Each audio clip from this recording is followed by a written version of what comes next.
Delhi police के शराब case मामले में उप मुख्यमंत्री और आम आदमी पार्टी के वरिष्ठ नेता मनीष सिसोदिया की गिरफ्तारी के बाद आम आदमी पार्टी के भविष्य की स्थिति पर असमंजस का वातावरण बना हुआ है, क्योंकि सिसोदिया की गिरफ्तारी के साथ ही आम जनता के मन में यह सवाल जरूर घर कर रहा है कि आखिर इसी तरह से एक के बाद एक आम आदमी पार्टी के नेता अगर किसी मामले में जेल जाते रहें तो फिर दिल्ली की सरकार कैसे चलेगी और दिल्ली की जनता के मुद्दों का क्या होगा। यह पहला मामला नहीं है जब आम आदमी पार्टी का कोई नेता जेल में गया हो, पर इस बार का मामला गंभीर अवश्य है, क्योंकि पार्टी के वरिष्ठ नेता और प्रमुख रणनीतिकार जो कि पार्टी की शतरंज के मंत्री हैं, वो अब फिलहाल मुसीबत में घिरे हुए हैं और साथ ही दांव पर लगी हुई है केजरीवाल सरकार की साख। दिल्ली के मंत्रालय की वेबसाइट के मुताबिक सरकार के 33 मंत्रालय हैं, जिनमें से सिसोदिया के पास आबकारी मंत्रालय, शिक्षा मंत्रालय एवं स्वास्थ्य वित्त मंत्रालय के साथ साथ 18 मंत्रालय हैं। इसके अलावा जो मंत्रालय आवंटित नहीं हुए हैं उनका कार्यभार भी सिसोदिया ही संभाल रहे हैं। अब मनीष सिसोदिया के जेल जाने के बाद सबसे ज्यादा चर्चा इसी बात की हो रही है कि आम आदमी पार्टी में अब सिसोदिया की जगह कौन लेगा। चर्चाओं में जो दो नाम सबसे आगे है उनमें है अरविंद केजरीवाल के शुरुआती दौर के संघर्ष के साथ ही सांसद संजय सिंह और राज्यसभा में पार्टी के सबसे युवा सांसद राघव चड्ढा।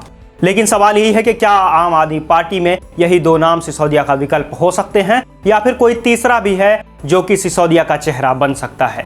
वैसे अगर अरविंद केजरीवाल के परिप्रेक्ष्य में देखें तो मनीष सिसोदिया की पार्टी के शुरुआत के दिनों से ही केजरीवाल के साथ खड़े रहे थे, फिर चाहे वह पार्टी के गठन की बात हो या फिर आम आदमी पार्टी की पहली जीत। सिसोदिया की मौजूदगी में केजरीवाल के आत्मविश्वास का स्तर कुछ अलग ही होता है। फिलहाल इस गिरफ्तारी के साथ आम आदमी पार्टी के अंदर एक नई सुगबुगाहट पैदा हो गई है कि आखिर सिसोदिया के सरकार में वापसी नहीं हुई तो फिर दिल्ली सरकार के मंत्रालय को कौन देखेगा, क्योंकि सोमवार को सिसोदिया ने अपनी गिरफ्तारी की आशंका जाहिर की थी। इसके साथ ही उन्होंने कहा था कि वह 7 से 8 महीने जेल में रहने के लिए तैयार है। प्रवर्तन निदेशालय ने सोमवार को दिल्ली में आम आदमी पार्टी के स्वास्थ्य मंत्री सत्येंद्र जैन को भी गिरफ्तार किया है। ईडी जैन की 4 करोड़ 81 लाख की संपत्ति जब्त कर चुकी है। बताया गया है कि जैन के परिवार के कुछ लोग ऐसी फर्मों से जुड़े हुए हैं जो कि पीएमएलए के तहत जांच के दायरे में है।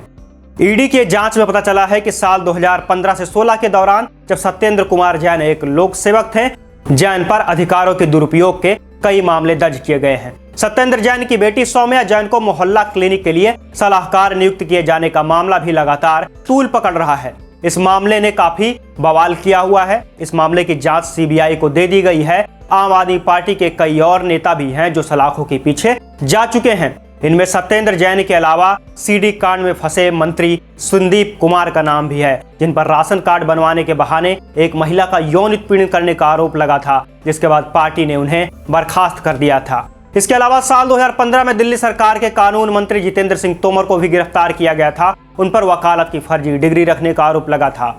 साथ ही पंजाब सरकार के स्वास्थ्य मंत्री विजय सिंगला का नाम तो आपको याद ही होगा, जिनको भ्रष्टाचार के मामले में जेल भेजा गया था। उन पर स्वास्थ्य विभाग से जुड़े टेंडर में 1% कमीशन मांगने का आरोप लगा था। पंजाब के मुख्यमंत्री भगवंत मान ने मंत्री विजय सिंगला को बर्खास्त कर दिया था। इसके बाद एंटी करप्शन ब्रांच ने उन्हें गिरफ्तार कर लिया था।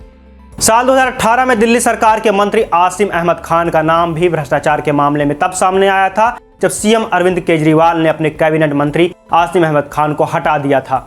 आसिम पर 6 लाख रुपए की रिश्वत लेने का आरोप लगे थे। इसके अलावा आसिम अहमद खान दिल्ली सरकार में खाद्य आपूर्ति मंत्री थे। आम आदमी पार्टी के नेता सोमनाथ भारती भी लगातार विवादों में घिरे रहने वाले शख्सियत हैं। 2013 में पत्नी लिपिका मित्रा ने उनके खिलाफ द्वारिका नॉर्थ थाने में घरेलू हिंसा का आरोप लगाकर शिकायत दर्ज कराई थी। गिरफ्तारी से बचने के लिए सोमनाथ हाई कोर्ट के बाद सुप्रीम कोर्ट भी जा पहुंचे थे। सोमनाथ की पत्नी ने शिकायत में उल्लेख किया था कि जब वह गर्भवती थी और 7वां महीना चल रहा था, उस दौरान सोमनाथ उनके पीछे कुत्ते छोड़ देते थे। उन्होंने कहा कि उन्हें एक बार गर्भपात के लिए मजबूर भी किया गया था और उन्होंने अपनी कलाई काट लेने की कोशिश की थी। सोमनाथ को कानून, पर्यटन, प्रशासनिक सुधार जैसे मंत्रालय की जिम्मेदारी सौंपी गई थी, पर 2014 में भारती को इस्तीफा देना पड़ा था। इसके अलावा आम आदमी पार्टी के नेता अमानतुल्लाह खान वक्फ बोर्ड की संपत्तियों पर अवैध किराएदारी के निर्माण और वक्फ बोर्ड के बैंक खातों में घोटाले के आरोपों के साथ साथ वाहन खरीद और भ्रष्टाचार के दिल्ली वक्फ बोर्ड की सेवाओं में नियमों के उल्लंघन के लिए भी उनको दोषी ठहराया गया था। इसके साथ ही 33 लोगों की अवैध नियुक्ति के आरोप भी उन पर लगे थे।